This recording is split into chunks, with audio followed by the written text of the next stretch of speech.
We will now see a Excel plugin for REST service for updating multiple child levels of a REST service.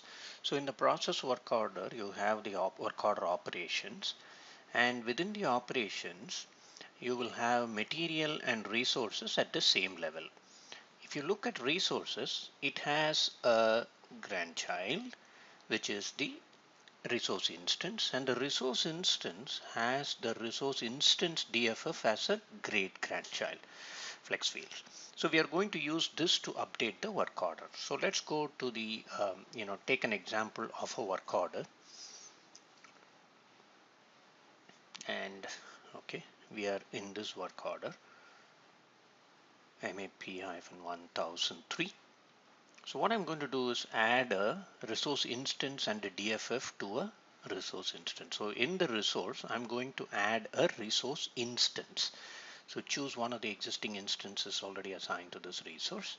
I'm going to use this instance, and I'm going to update the flex field for this resource instance, which is at the great grandchild level. So I'm just adding a value of 25 for the first one and a value of 15 for the second one. These are the flex field values.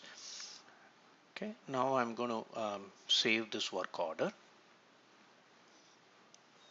Okay, once we save and close, we will now go to the Excel plugin. I'm going to download the information for this work order MAP-1003. It's already downloading the data for resources, resource instance DFF, the materials, all the child level and the great grandchild level information is already downloaded.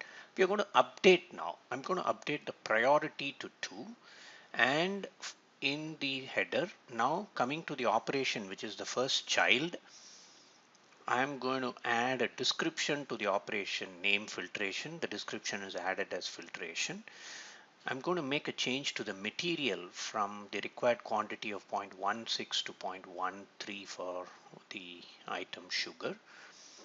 And then I'm not going to make any change to resource instances, but the great grandchild DFF or the flex field, I'm going to make it from 25 to 40.